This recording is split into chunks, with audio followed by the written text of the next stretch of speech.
When this documentary film started, it was a story about three men and the influence they had on a team and their incredulous quest to qualify for a World Cup. But at some point that all changed, as it was more than just a journey of three men, but more plight of a country and a culture as a whole when it comes to the game of soccer. FIFA has a hold on more countries across the globe with 207 than the United Nations does with only 191. Young or old, rich or poor, white or black, male or female, they all play the universal game of football.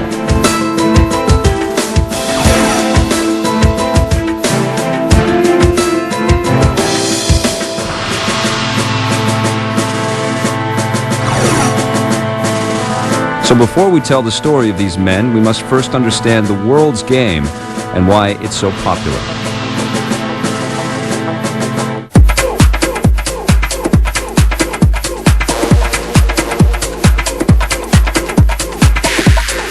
Many years ago, they tried to invent an international language called Esperanto, which everyone was going to speak. But actually, the world's language is soccer, because everyone relates to soccer, and you can go anywhere in the world. It doesn't matter, there are no barriers. They don't ask you what religion you are, what colour you are, what nationality you are, do you play soccer? The simple reason is that soccer is the world's game. People can identify it. There's such a history attached to the game, and it just brings that culture and identity out for people, and there's so many nations that are top-notch. Maybe we don't realize it as much here in Canada. Whereby in Germany it starts with your little club in a little town and it goes up till the highest league and with your stars and everything, so it's a totally different culture from that extent. I used to play every day. Since I came to Canada, I haven't played. Why is that? It's not a soccer country. That's what it is. It's not. It is true that the game of soccer in North America has separated itself from all of the regions in the world. South America and Europe's influence breeds a culture of followers that stems from the casual player to the soccer fanatic, which is unparalleled to any other sport in the world.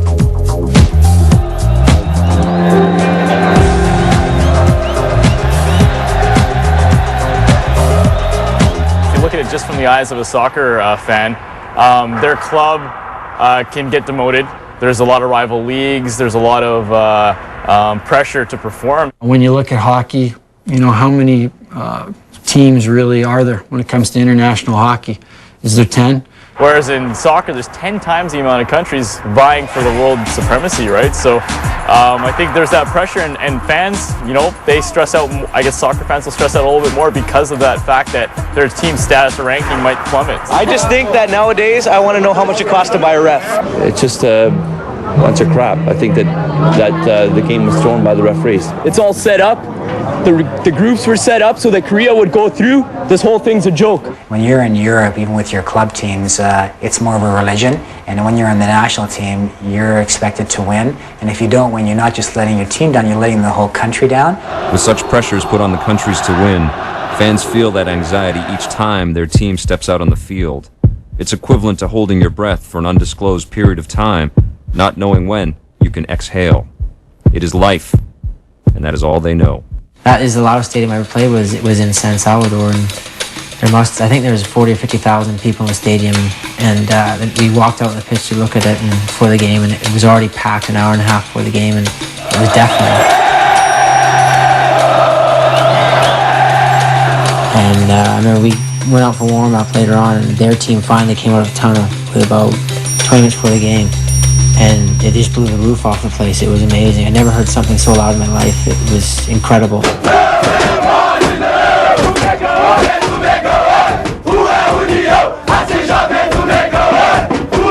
When fans are so fanatical about their team, sometimes it can be a disaster when they lose. In history, the negative cloud around the game has been its hooligans. Soccer hooligans are there for one thing: to cause mayhem. Although negative, they may argue that they are simply just a passionate group of people who bleed their country's colors. We're seeing more organised violence that's taking place mainly on the rail network, at railway stations and in the vicinity of public houses before and after the game. There's been some sad stories of some countries where, you know, there's been even death threats, or even a player, I believe from Colombia, was shot when the Colombian national team didn't do well in the World Cup, came home, they were disgraced. One of the fans who was just beside himself actually ended up shooting one of the players and killed him. So when you know that you're going to play in those tournaments and it might be your life, when you come home, it puts it on a whole different level for sure. How does this passion for the game lead to aggression? Is it because soccer is the main, if not the only sport in most of these countries? In Europe in general, in Germany, very much so, soccer is the #1 sport, where I would say in Canada it's still ice hockey. So if ice hockey is the main sport in Canada, then there must be numerous cases where hockey hooligans take over games, threaten coaches, and players' lives. We decided to ask the experts and see what they thought. I can't think of anything that's on par with the kind of rioting that we've seen, killings we've seen, coaches being hounded, referees being attacked. Canadian sports fans are good. They live for the moment, they love it, and I would say 95% of them, they'll be disappointed for a while, but they don't act out their frustration. Hockey fans are passionate, but I think they have that passion in some kind of balance. I mean, they love their Leafs, they love their Canucks, they love their Flames, but they don't live them, you know. I mean, they don't consider it a personal affront if their team loses. They don't think somebody should be killed. Fired maybe, but not killed. So if this behavior doesn't occur in Canada's game, what does it say for the game of soccer? Or is it just something we as Canadians will never understand, what it means to be so passionate about soccer? Today it is rare, if not unheard of, to mention World Cup soccer and Canada in the same sentence. Canadians, where are they? Well, are they in the World Cup? Are they in the World Cup? I don't think so. It was not in. Has never been in. We hope that they will be in one of these times. Maybe in the next 8 years if they want to. I don't know why can they make it. If I knew it, I will be probably the same guy that wins 649. Today, Canada is ranked 84 in the world, meaning if they were to hold 2 simultaneous World Cup tournaments, Canada still wouldn't qualify to participate. Staggering stats when you think of some of the countries that are on par or ranked slightly above Canada, countries such as Burkina Faso, Oman, Fier Macedonia. Exactly. Who? Canada has had a drought when it comes to World Cup play, but it wasn't always like that. Some 20 years ago, Canada did the unthinkable and qualified for the country's only World Cup, thanks to the help of these 3 men who played an intricate role in this process. This is their amazing journey and their quest for the ultimate prize, the World Cup. We'll be right back with Heineken's The Journey on TSN. Undercover requires some outlaw attitude. So let's do it. On July 28th, director Michael Mann, no one has ever tread before where we are now, takes you deeper undercover These guys kill everything. than ever before. Things get emotional, moves get messy. You afraid of violence? I'd die if anything happened to you. Miami Vice starts July 28th. Prepare to enter the atmosphere. Can we have parachute online? I'll take you right now. Now, if there is life, the Dutch will find it. What is he doing? What is that?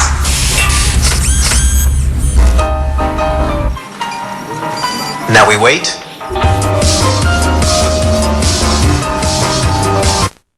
Introducing the miracle of fusion, a revolutionary technology and a unique idea come together to create new Gillette Fusion. Until now, pressure caused irritation. Fusion has 5 blades spaced closer together to reduce pressure with less irritation and more comfort. Flip Fusion over, a precision trimmer for those tricky places. The comfort of 5 blades, the precision of 1. The best shave ever in manual or battery power. New Gillette Fusion. JVC, the leader in HD technology, featuring its 3-chip HD ILA microdisplays, is proud to present TSN HD.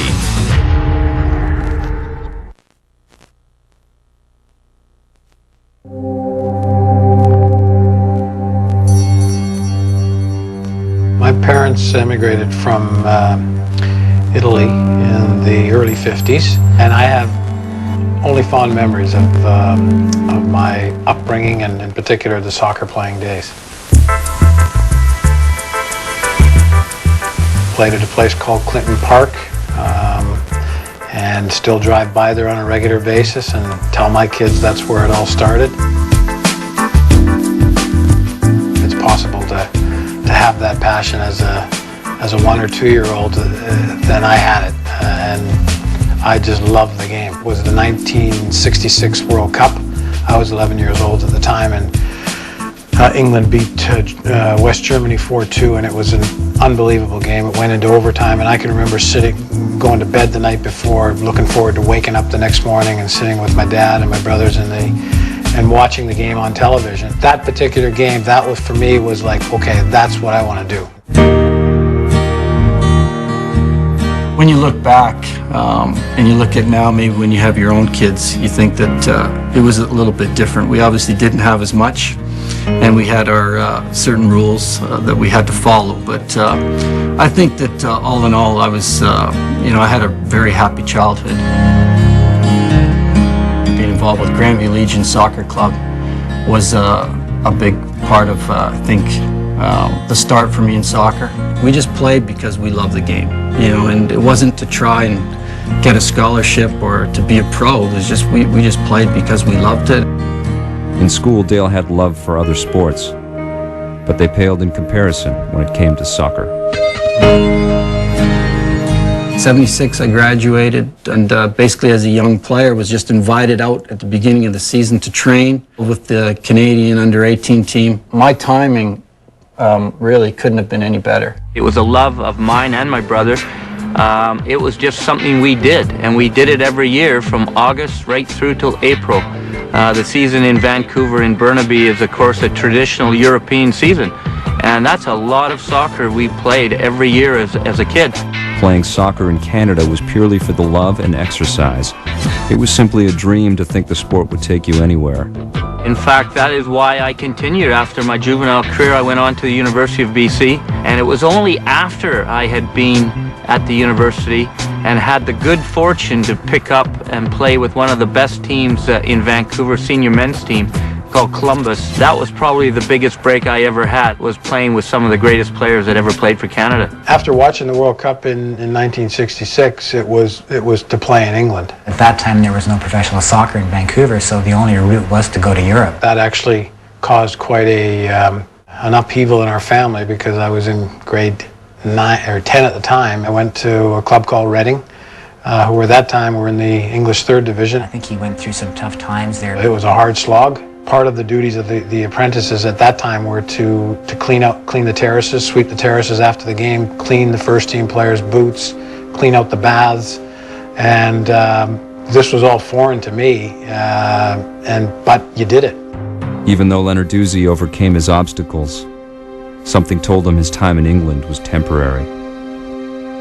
After the 5th year, I decided I didn't want to be a player playing in the 3rd Division in my 30s and not have anything to fall back upon. So I'd actually come back to Vancouver, and if the opportunity were available to play soccer, then that's what I would do. Upper white, purple. Probably was one of the luckiest local kids around, because of the very same year there was a tryout for the national team and the Vancouver Whitecaps, who just came to town. At the end of it, I was picked up by Eckhart Krautzen, who was our national coach, and I was picked up by the Vancouver Whitecaps, Jimmy Easton. I had a degree, I had a teaching degree, so that was probably the toughest decision I ever made, was basically giving up teaching to continue with the pro game. The league we played in, the NASL league, has not been duplicated yet. It was a very good league. I was given a chance to play, and I took my opportunity well. The thing that really changed my career and basically my life was the North American Soccer League. I was fortunate enough to get a chance with the Whitecaps, was invited out on a trial and signed with them. And so I went from, playing for Grandview Legion to within 2 or 3 years being on the field with players like Pelé. Pelé was, for me, the greatest player to ever have played the game. In terms of expanding the exposure of the game of soccer in not only Canada but the US, he was the man. They paid an awful lot of money for him, but it was worth it. Because of his playing experience in Europe, Bobby would also get signed to the new franchise in Vancouver. With the pro game being new to the city, more obstacles would appear for Bobby and the team. I was one of the guys just doing the circuit, and it felt like it was a lost cause because at each event you'd go and nobody knew who you were or who the Whitecaps were. It was obvious to management that something had to be done to get people excited about soccer in Vancouver. We'll be right back with Heineken's The Journey on TSN. I'd like him deputized for the purposes of this case. On July 28th. How much product you move? We didn't come here to audition for business. Business auditions for us. 2 undercover cops. We're seeing their operations from the inside. What way is the new news? Will go deeper I'd die if anything happened to you. than ever before. These guys kill everything. From director Michael Mann. Let's do it. Miami Vice starts July 28th. Introducing the miracle of fusion, a revolutionary technology and a unique idea come together to create new Gillette Fusion. Until now, pressure caused irritation. Fusion has 5 blades spaced closer together to reduce pressure with less irritation and more comfort. Flip Fusion over, a precision trimmer for those tricky places. The comfort of 5 blades, the precision of 1. The best shave ever in manual or battery power. New Gillette Fusion. Prepare to enter the atmosphere. Okay, we have parachute online. I'll take you right now. Now, if there is life, the Dutch will find it. What is he doing? What is that?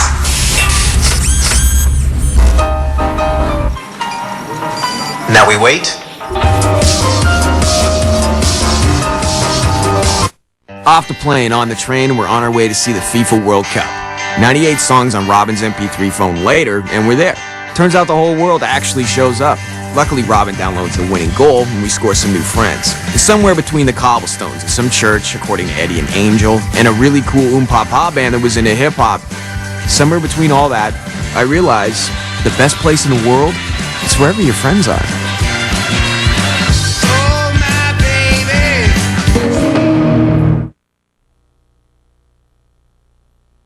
It wasn't until 1977 when we actually brought in an English coach, Tony Waiters. And took a job with a small club, Plymouth Argyle.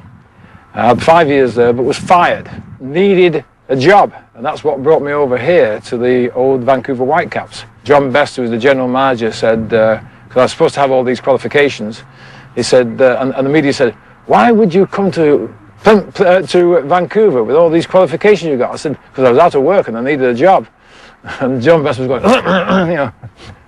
We brought in a number of players that were either at the top of their game or just coming down the other side. When we first started, we were known as the English Mafia because, you know, that's where my connections were. And there was no, you know, intent to say we're going to just take English and we're not going to take Scottish or we're not going to take Italian, we're not going to take German. It was knowing that these people were good pros. Waiters' connections with players would eventually revive the team, but it was definitely a chore in the onset. Head coach Tony Waiters has faced money problems, a public which doesn't seem to care, and pro soccer teams who held contracts on his players when he was trying to put together a team hoping to win soccer's biggest prize. We got thrown off the field every so often because somebody would turn up with a permit and say, you shouldn't be on here. We had to scrounge around for training facilities. It was still quite amateurish. But in 1979, all the Whitecaps' obstacles with players and popularity would be behind them. When we played at Giant Stadium in the final against Tampa, and there were 50,000 plus people at the game, and I thoroughly enjoyed every minute of the build-up to Soccer Bowl, winning it. It looks like they're on their way to victory in the Soccer Bowl. The first championship ever. It's the first time they've even gotten this far. Get ready to stick your heads out the window in Vancouver. I remember actually Alan Ball pulling a few of the younger players aside. Look, yeah, I know you're excited, but really cherish this moment because it might never happen again. And of course, you're young, of course it's going to happen again. And it didn't happen again. I can recall coming back on the plane from Vancouver, and our PR guy was handing out parade routes. So when we landed, we were going to go downtown, and there was a parade route, and then we were going to finish up at Robson Square. And I remember saying to Buzz Parsons, my teammate, it's going to be a little embarrassing if there's nobody there.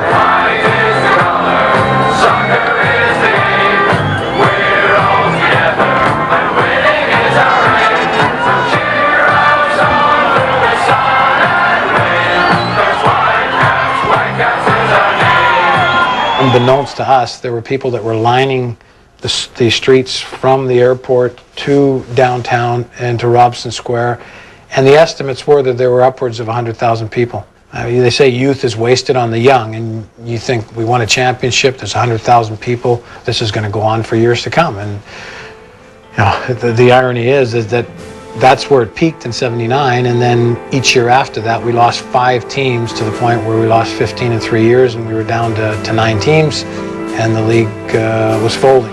We'll be right back with Heineken's The Journey on TSN. Undercover requires some outlaw attitude. So let's do it. On July 28th, director Michael Mann, No one has ever tread before where we are now. takes you deeper undercover These guys kill everything. than ever before. Things get emotional, moves get messy. You afraid of violence? I'd die if anything happened to you. Miami Vice starts July 28th. Prepare to enter the atmosphere. Okay, we have parachute online. I'll take you right now. Now, if there is life, the Dutch will find it. What is he doing? What is that?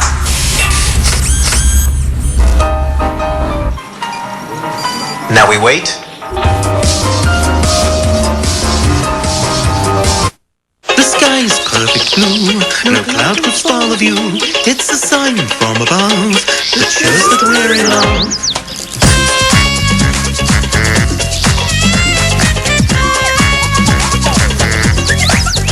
All the birds and the bees are flying in the trees. The sun's in the sky, and just for you and I, it's a sign from above that shows that we're in love.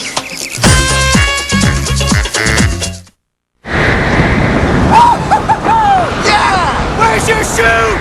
I don't need one. I'm dreaming. What? Look, real Coca-Cola taste, 0 calories. I have to be dreaming. This is no dream. That's real ground.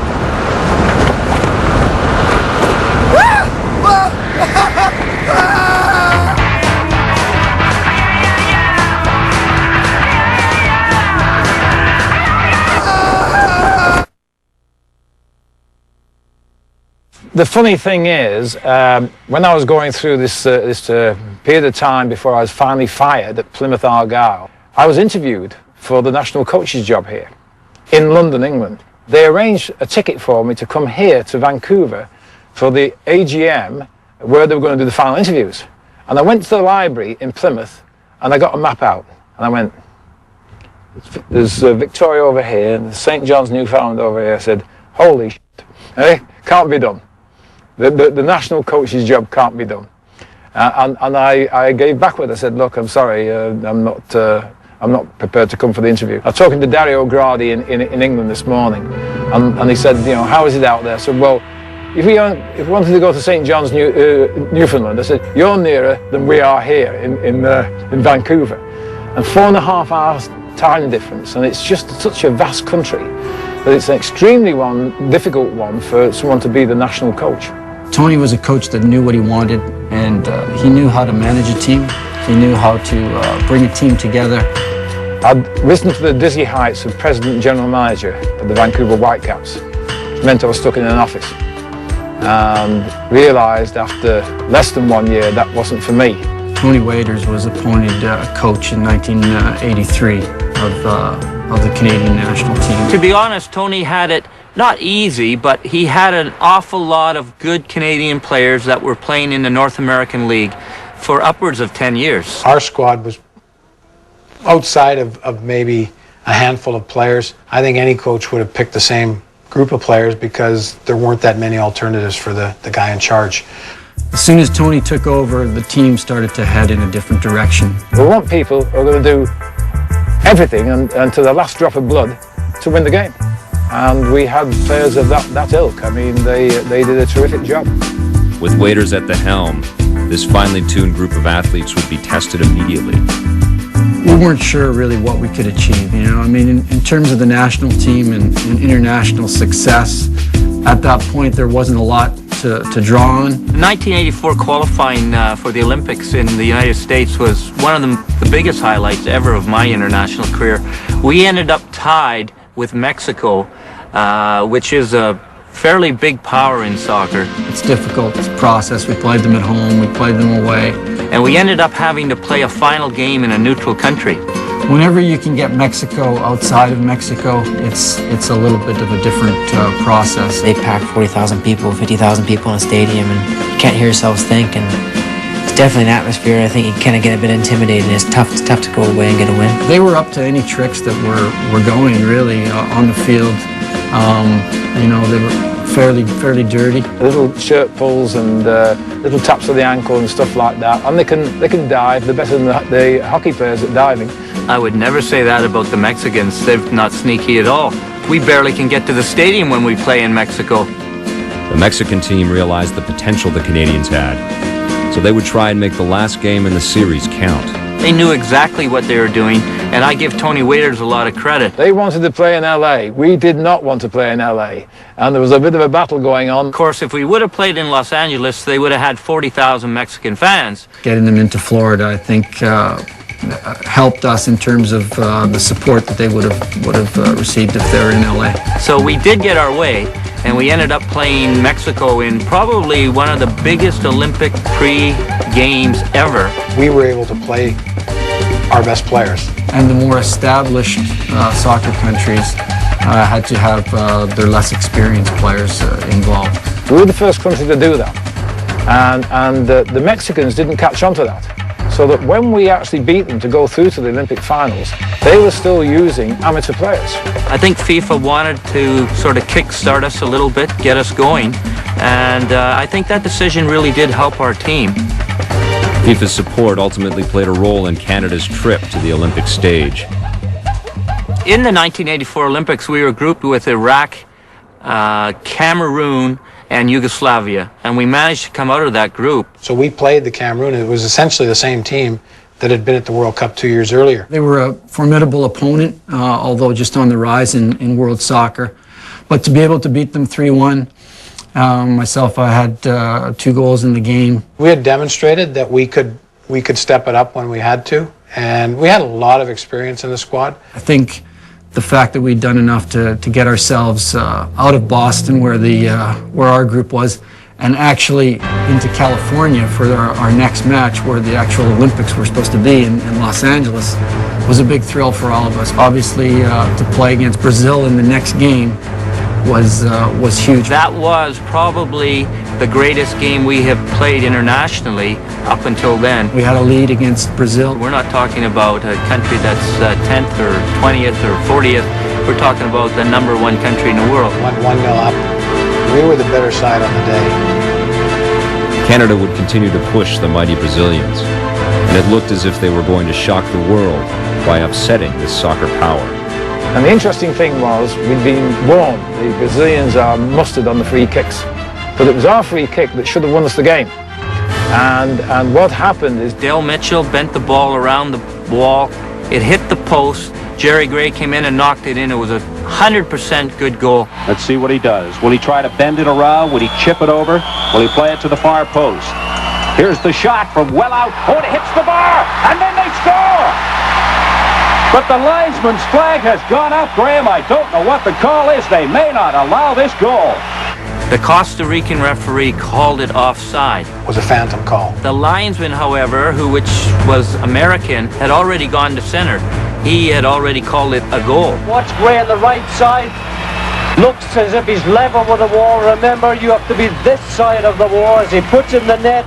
He's not in an offside position when the kick's taken. I was right there. It wasn't offside. Now here's the irony. The free kick was never a free kick. Because Randy Reagan was going through and actually tripped over the ball and fell over, and they gave a free kick. So the guy upstairs was having a little bit of a joke of it, because it wasn't a free kick, but we scored from the free kick, and the referee said we didn't score.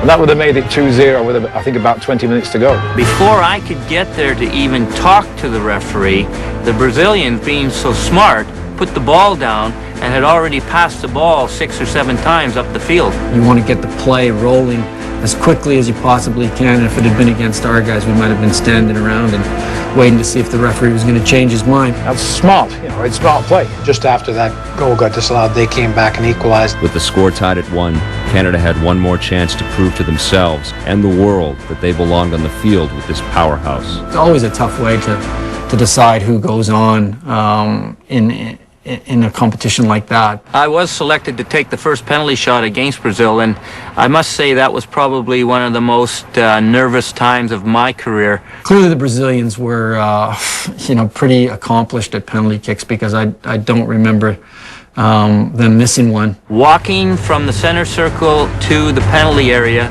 I got to the referee, he handed me the ball, and then he said, "Oh, I want the ball back." He said, "We must wait for a commercial." So I'm standing there talking to a Costa Rican referee for about 35 seconds to 40 seconds. It seemed like an hour waiting. Finally, he got the okay, and thank goodness the penalty went okay. It went in. Canada showed signs of greatness, but the experience of the Brazilians in the shootout would be more than they could handle. Certainly we missed a couple, myself included, and so that was a bit of a disappointment, to go out in that fashion. Great memory, but also a disappointing one, because we were so close to getting to the semifinals of the Olympics. Being able to beat a team like Cameroon, being able to play a team like Brazil, basically straight up, it builds confidence within your group. And going into qualifying, we always know that qualifying for a World Cup is the ultimate, and it's going to be a big test. We'll be right back with Heineken's The Journey on TSN.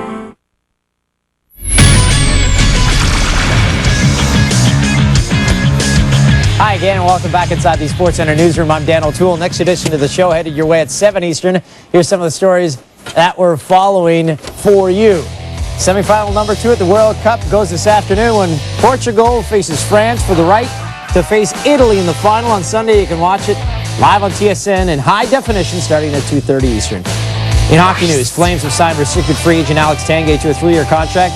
Contract pays him $5 million first year, $5.3 in the next 2 seasons. Flames acquired Tanguay from the Colorado Avalanche last week. Flames also announced that they have signed forward Jeff Friesen to a 1-year, $1.6 million deal. Don't forget tonight on TSN, Jays facing the Rangers in the rubber match of their 3-game set. Casey Janssen will get the start for the Jays. Coverage begins at 8 Eastern in high definition. More of The Journey coming up on TSN right now. I'd like him deputized for the purposes of this case. On July 28th. How much product you move? We didn't come here to audition for business. Business auditions for us. 2 undercover cops. We're seeing their operations from the inside. Montoya is the new news. Will go deeper I die if anything happens to you. than ever before. These guys kill everything. From director Michael Mann. Let's do it. Miami Vice. Starts July 28th.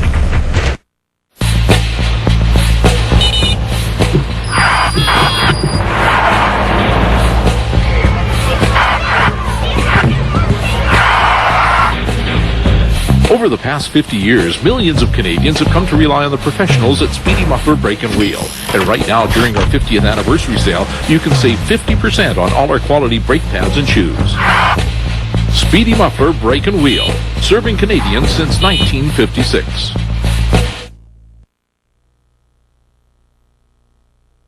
Leading up to the qualifying of '86, yes, we were confident, and mostly because of our success in '84 Olympics. There's nothing like getting results to build confidence within the group. We thought we had a very good chance. And going into qualifying, you always know that qualifying for a World Cup is the ultimate, and it's going to be a big test. I think that's every soccer player's dream that becomes professionals to make it to a World Cup. It's the biggest sporting event in the world. And when you're young, your first taste of it is, you think, we'll get there the next time. That's just the way that you think. That team was very special, the team that he was on. There was a lot of established North American Soccer League players that were playing for that team. It was basically the same team with some players changed.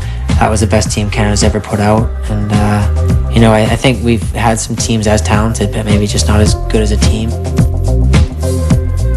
We're at a great disadvantage when we went to the World Cup in '86 because of all the teams in the qualification, only one was going to go there. For the World Cup in Mexico in 1986, only one team would advance from the CONCACAF division, where two had gone 4 years ago. It's difficult to do. I mean, there's a lot of teams in CONCACAF that are very good. The tournament was going to be hosted in Mexico.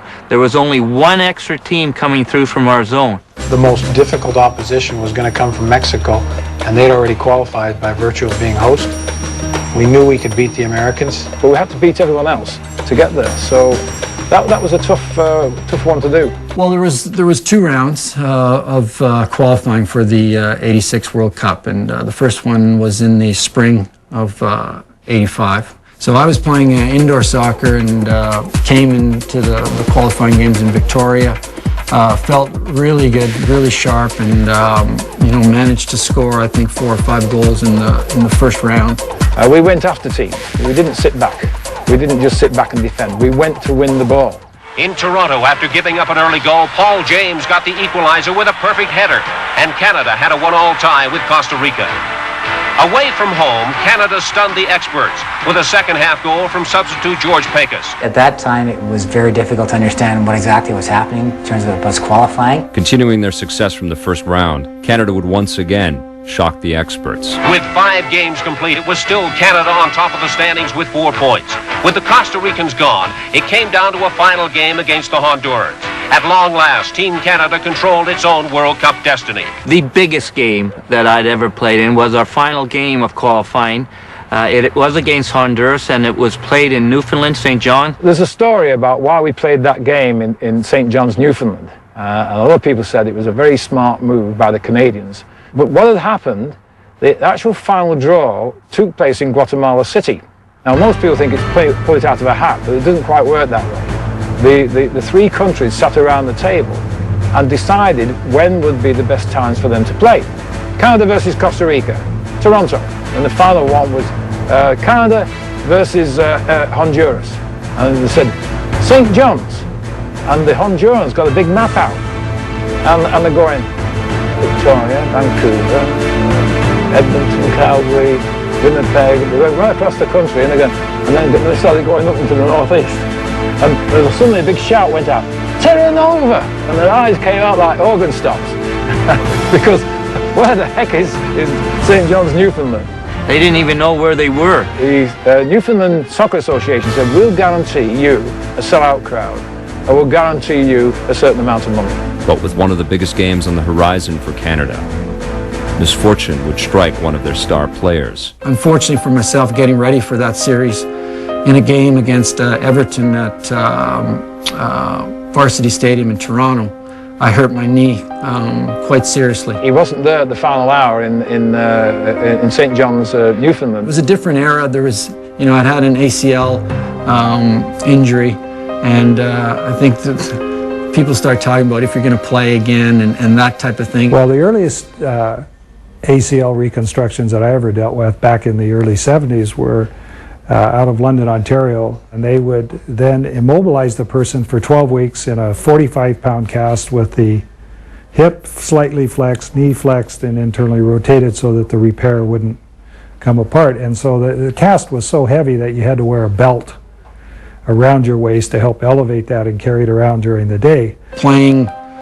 professional soccer was how I supported my family. So there was 2 things. There was, the career that you're concerned about, and there's also the chance of playing in the World Cup. In the mid-'80s, the tendency was to go in and operate immediately, as soon as you could after the incident. Very tough. When you've been a part of the whole build-up and then you feel out of it, you know what it's like as an athlete. If you're on the outside looking in, you're somewhat disenchanted, aren't you? With Mitchell sidelined, Canada would refocus for one of the most important games in the country's history. We were on the Rock, St. John's, Newfoundland, and they were delighted to have us there. Very good location for us. Everywhere we went, everybody was aware of the game. We were there a week beforehand, training in pouring rain. I always can remember the Hondurans coming into town and training in a gym. Came on a Thursday, didn't go out because it was raining cats and dogs, and they stayed in the hotel. The field itself was a makeshift stadium. It was played at King George V Field, which is basically a public park. The Hondurans really weren't familiar with that, simply because when you go and play in Central America or elsewhere in the world, you're pretty much fenced in. You could the people in the stands could have easily walked onto the field. There was 6,000 people ringing the field, and when we walked out on the field, they were 100% Canadian. And I thought the crowd put us ahead of goal before we started. There was a group of Hondurans that had traveled to Canada to watch their team hopefully qualify, because had they beaten us, they would have qualified. And we found out afterwards that they went to St. John's, but they went to St. John's, New Brunswick, so they were actually watching it on TSN in a bar somewhere, which they could have done from Honduras. So they didn't have that support that they were hoping for. Remember the first goal going in, it was fairly early in the game, and that settled us down. Swings it in, Bridge gets ahead on it, there's the shot, they score! George Pecos!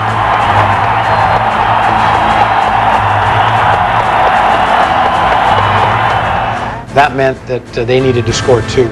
They did come back and equalize early on in the second half, and for a brief period of time they had us under pressure. Early in the second half, poor marking by the Canadian side allows Armando Betancourt to finish off a Honduran run with a left footer that tied the score at 1 apiece. And then we managed to get the go-ahead goal, which again gave us that 2-goal cushion. Corner kick, swings it in, near post, headed away, and it's in! It's in! Canada has got in front, 2-1! I watched the game on television. I can remember how excited I was for the team. And when it got to within a minute or two, knowing that they needed to score two, I can distinctly remember standing there and the ball's down in their end, thinking, we've done it. We've qualified for a World Cup, and it was one of the best feelings that I've ever had. When you look back, an accumulation of years from 74 to basically 85 when we qualified, we'd come a long way. I think you look back at accomplishments, and we obviously think of hockey first, but you have to take the fact that we qualified for that 86 World Cup as one of the greater accomplishments that Canada has produced from a sporting team perspective. We were very proud, and it was the first team ever to represent Canada at the World Cup. Within hours of the game ending, got a call from some of the older guys within the group, and just let me know that I was a part of it, and they were waiting for me to get myself ready again to play in the World Cup, and that always goes down as a moment that I'll always remember. We were the best team in Central America. We were the best team qualifying. We deserved to go. The dream that began in 1957 was finally realized. 28 years later, Canada would join the elite of the soccer world in a World Cup final.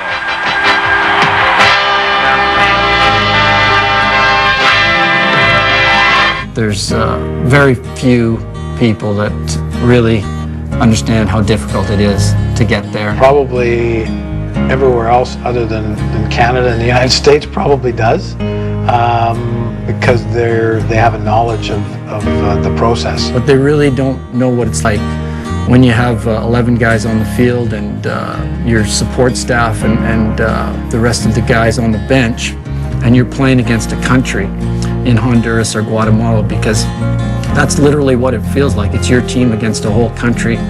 The qualifying process to get to a World Cup takes 2 years. And then you get there and it's the whole world is tuning in on that particular World Cup. We'll be right back with Heineken's The Journey on TSN. Undercover requires some outlaw attitude. So let's do it. On July 28th, director Michael Mann, No one has ever tread before where we are now. takes you deeper undercover These guys kill everything. than ever before. Things get emotional, moves get messy. You afraid of violence? I'd die if anything happened to you. Miami Vice starts July 28th. Prepare to enter the atmosphere. song. Okay, we have parachute online. I'll take you right now. Now, if there is life, the Dutch will find it. What is he doing? What is that?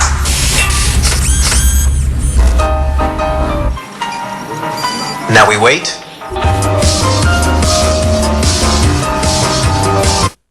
Get ready to add muscle, lose pounds, and reshape your body fast.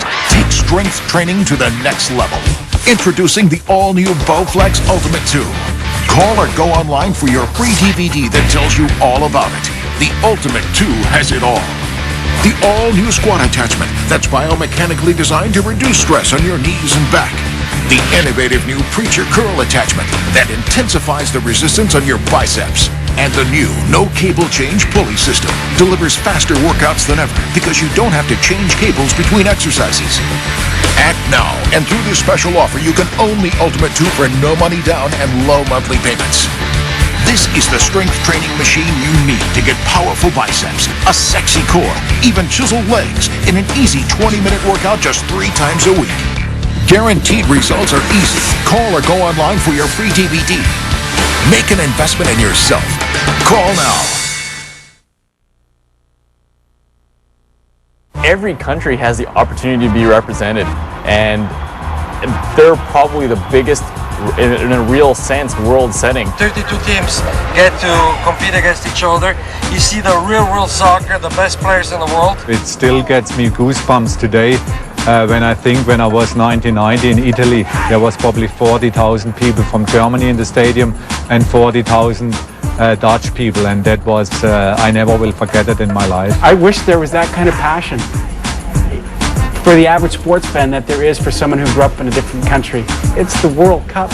Forget the Olympics. I also was at the Olympic Games in Munich 1972, and that's comparable, but the passion for soccer is probably unbeatable around the world.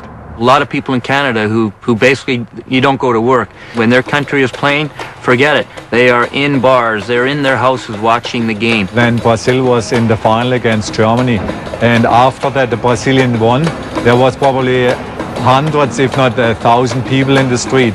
All the traffic was stopped and they were dancing samba in the streets for hours, and it was a big party. It was amazing.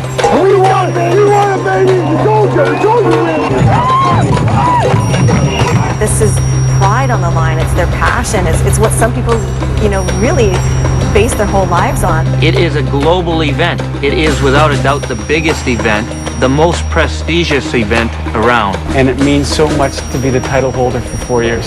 Canada was selected into the difficult C group with France, Hungary, and the Soviet Union. Canada! We didn't know what to think when we qualified for the World Cup. We were so happy to get there. Well, the fact that it was in Mexico meant we needed some altitude training, so we went to Colorado Springs for two to 3 weeks to acclimatize. The team is working on the 5 and 2 theory. 5 days at altitude, 2 days at sea level, until the players have a total of 15 days in the mountain air. Everybody was anxious to see how we were going to do. There was a lot of talk about the fact that we'd qualify, which was fantastic, but are we going to be sacrificial lambs going to the World Cup and get slaughtered there? Because would that be even worse for Canada? We're supposed to get annihilated, I think, by 3 teams, so everybody thinks. I think that we have a good team. I think that we can possibly grab a win, and I think we can get at least a few ties in the competition coming up. Because we weren't going to win the World Cup.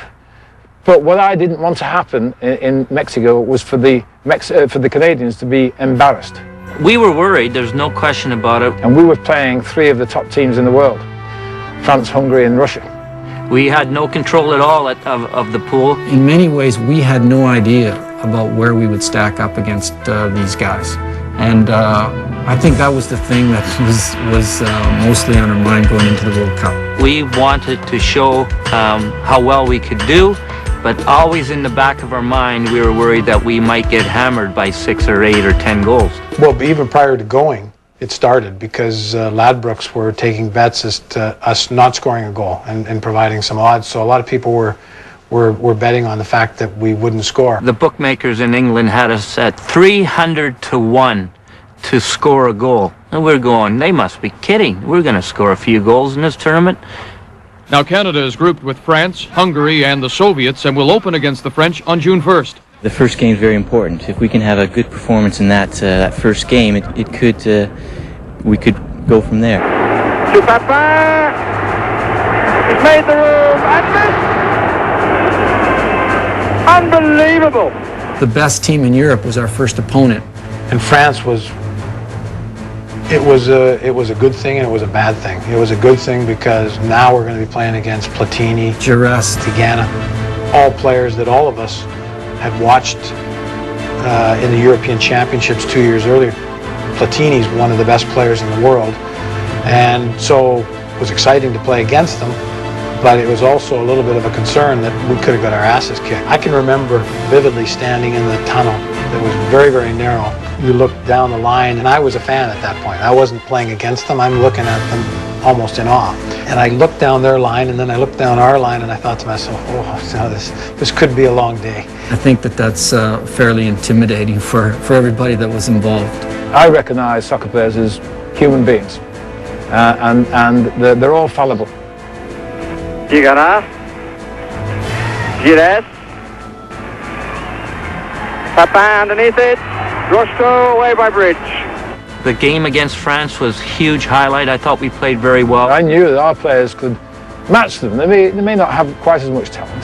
But here's Amoros from Platini, and Papin puts him wide. Paul Dolan, our keeper, 19-year-old, youngest keeper to have ever played at the World Cup, and I believe still is the youngest keeper to have played at a World Cup, was brilliant. Platini, the best player in the world, playing against Canada is going to be a thrill if I get to play. Bobby was looking at these players, Paul Dolan at 19, and going, wow.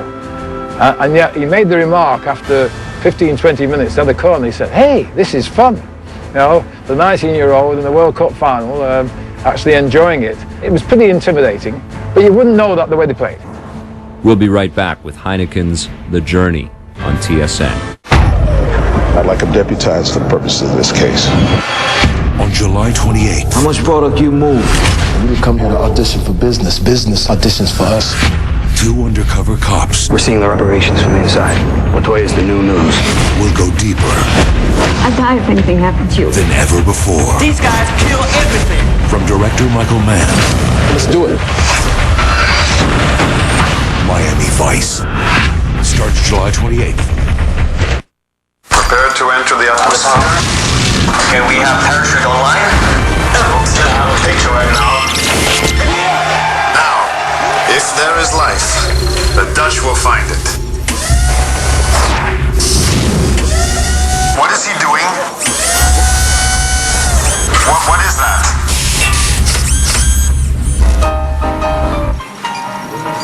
Now we wait.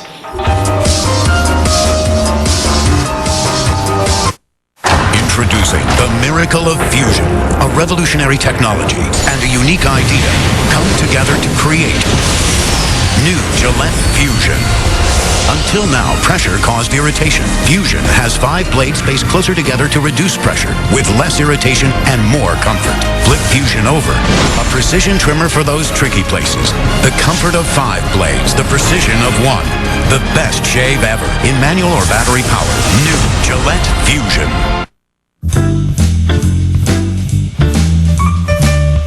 JVC, the leader in HD technology, featuring full 1080p LCD flat panel displays, is proud to present TSN HD. Right now at Red Lobster, create your own summer seafood feast. Choose 2 or 3 favorites like sweet Canadian snow crab or crunch fried shrimp, or try new pan-seared sea scallops. Create your own feast for limited time only at Red Lobster. My involvement was limited in the World Cup because, I was still battling to get back from my injury, and I hadn't done enough to convince Tony Waiters that I was ready to play from the beginning, which was obviously disappointing because you go all the way to a World Cup and you don't get a chance to play. With injuries off the field, Canada still had to focus with what was happening on the field with this tough French team. We hung in there, and it wasn't until 9 minutes before the end that they actually got the go-ahead goal. Dolan struggling a bit here, and it's finally in. We ended up losing 1-0. Had we scored against France, which we had enough pressure to do, and come out that game tying 1-1 or winning 1-0, it would be an absolute sensation around the world. But I always remember in the post-game interview, I went in with Tony Waiters and Platini came in with the French coach, and they didn't ask us much, but the 75 media that were there to 150 media that were there kept asking Platini, how is it possible that you only won 1-0 against Canada? What's wrong with your team? And how it was supposed to have been a stroll, and that in actuality it was a difficult game for him. There was a shot of Platini just holding his head in his hand, evidently frustrated. To my surprise, he turned around and basically said, you have to give the Canadians credit. And we had our little moment of glory. They played well. They made it very difficult for us, and we were very pleased to win 1-0. Classy guy, actually. Very classy. We could walk out of there with our heads held high, and even the Mexican people were very complimentary after the fact, that because they were giving us the 5, 6, 7 signals as we're making our way into the stadium that we were going to get beat by. Canada's next opponent was Hungary, and unfortunately for Canada, they would lose again. We were very well organized defensively. We were never going to give up a lot. Where we struggled, without a doubt, was up front scoring goals. Defenses are harder and more sophisticated, so it's much more difficult to score. Pride was all that was left for Canada as they faced the Soviets. Once again, Canada struggled to find the back of the net and would end their tournament 0-3. We had a few chances to score. One of the best chances to score I had in the last, I think it was 15, 20 minutes of the game against Russia. The ball came across, and I think it flashed right past me. And, you know, I think I actually took a swipe at it as well, but it fell pretty nicely for Bob. And I rushed it, and I kind of stubbed my toe and never got anything on the ball. Here's a chance for Lenarduzzi, and unfortunately, Lenarduzzi just couldn't get any sort of power behind that shot. An easy save for Chadov. Unfortunately, he showed his defending skills on that finish. He dived for it, which I was happy with because he made it look a better save than it really needed to. People would talk to me about that and say, you cost me some money, because had I scored, I would have made a few people some money. Unfortunately, we never scored a goal. We never won a game, but I thought we represented our country quite well. There was enough within the group to qualify, go there, and compete with those 3 teams. The realistic objectives were for us to compete. We didn't want to get blown out. We knew that we weren't in the class of a France or a Russia or a Hungary. You got to remember that the pool of players that Tony Waiters had to pick from was relatively small compared to a country like France or Hungary or Russia. So I think the players that Tony picked and went out on the field in June of '86, they did the best job they possibly could to represent their country. I think there's a new awakening in Canada right now that we need to do better than we're doing. The only way we're ever going to control our destiny and ensure that we qualify for successive World Cups is if we have a hand in player development. Trinidad and Tobago did enough to get to the World Cup. So if a country like that can do it, with no disrespect to them, I don't see why in the future Canada won't be able to do it. If you're not playing anywhere, you're not going to develop. And we need to do that right now. I still think there's enough within Canadian soccer. I think that some of the players that we have, where they play now, the experience that they're getting, that one day we're going to get back there.